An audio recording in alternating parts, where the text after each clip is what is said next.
ವಿಷಯ ಪ್ರತಿಪಾದನೆ ಮಾಡಿದ್ದಾರೆ. ನಾವಿಬ್ಬರು ಹೊಂದಿದ್ದೀವಿ ಅನ್ನುವಂಥದ್ದು.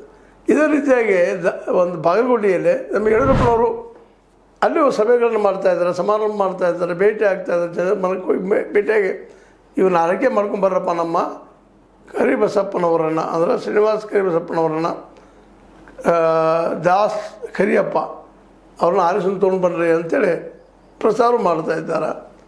ನಮ್ಮ ಇವರು ಇಬ್ಬರು ನಮ್ಮ ಮಿತ್ರರು ಅಂದರೆ ನಮ್ಮ ಮಿತ್ರರ ಈ ಎಚ್ ಡಿ ಕುಮಾರಸ್ವಾಮಿ ಅವರು PYV ಅವರು ಶ್ರೀನಿವಾಸ್ ದಾಸ್ ಕರಿಯಪ್ಪ ಅವ್ರನ್ನ ಆಯ್ಕೆ ಮಾಡ್ರಿ ಅಂತ ಒತ್ತಡ ತರ್ತಾ ಇದ್ದಾರೆ, ಹೇಳ್ತಾ ಇದ್ದಾರೆ, ಪ್ರೀತಿಯಿಂದ ಮಾತಾಡ್ತಾ ಇದ್ದಾರೆ.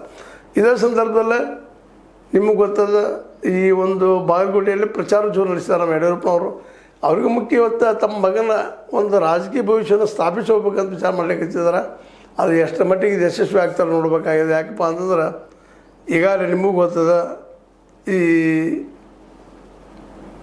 ಇಬ್ಬರ ಹೋರಾಟದಲ್ಲೇ ವಿಶೇಷವಾಗಿ ಈ BJP ಮತ್ತು ಕಾಂಗ್ರೆಸ್ಸಿನ ಹೋರಾಟದಲ್ಲೇ ಈ ಒಂದು ವಾದ ವಿವಾದ ಜೋರ್ದಾರಾಗಿ ಮಾತಾಡುವಂಥದ್ದು, ಕಟು ಶಬ್ದಗಳು ಬಳಸುವಂಥದ್ದು ಈ ಚುನಾವಣೆ ಸಂದರ್ಭದಲ್ಲಿ ಸಾಮಾನ್ಯ. ಚುನಾವಣೆ ಮುಗಿದಪ್ಪ ಅಂದ್ರೆ ಮತ್ತೆ ಅವ್ರು ಒಂದೇ ಇರ್ತಾರೆ. ಆ ಮತ್ತೆ ಅದೇನೋ ಆಗಲಿ, ಈಗ ಮಾತ್ರ BJP ಇದ್ದಿದ್ದು ಪೂರ್ಣ ಪ್ರಮಾಣದಲ್ಲೇ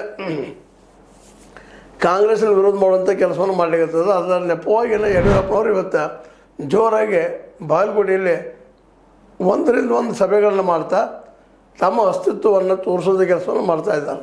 ಇವು ಎರಡೂ ಕಡೆ ನಡೆದಂಥ ಒಂದು ಈವರೆಗಿನ ಸ್ಪಷ್ಟ ಡೆವಲಪ್ಮೆಂಟ್ಗಳು. ಇವೆ ಡೆವಲಪ್ಮೆಂಟ್ಗಳು ವಿಶೇಷವಾಗಿ ಯಡಿಯೂರಪ್ಪನವರು ನಮ್ಮ ಬಾಗಲಕೋಟೆ ಭಾಗದಲ್ಲೇ ಲಿಂಗಾಯತರಲ್ಲಿ ಎಷ್ಟೋ ಜನಕ್ಕೆ ಬೇಕಾಗುವಂಥ ಜನ ಇದ್ದಾರೆ. ಹೀಗಾಗಿ ಅದು ಮತಗಳು ಬರುವಂಥ ಸಾಧ್ಯತೆಗಳಿದ್ದಾವೆ ಅನ್ನುವಂಥ ಮತ. ಜೊತೆಗೆ ಯಡಿಯೂರಪ್ಪ ಮತ್ತು ಯತ್ನಾಳ್ ಒಂದಾಗಿದ್ದು ಅವರ ಬೆಂಬಲಿಗರಲ್ಲಿ ಒಂದು ಸಮಾಧಾನ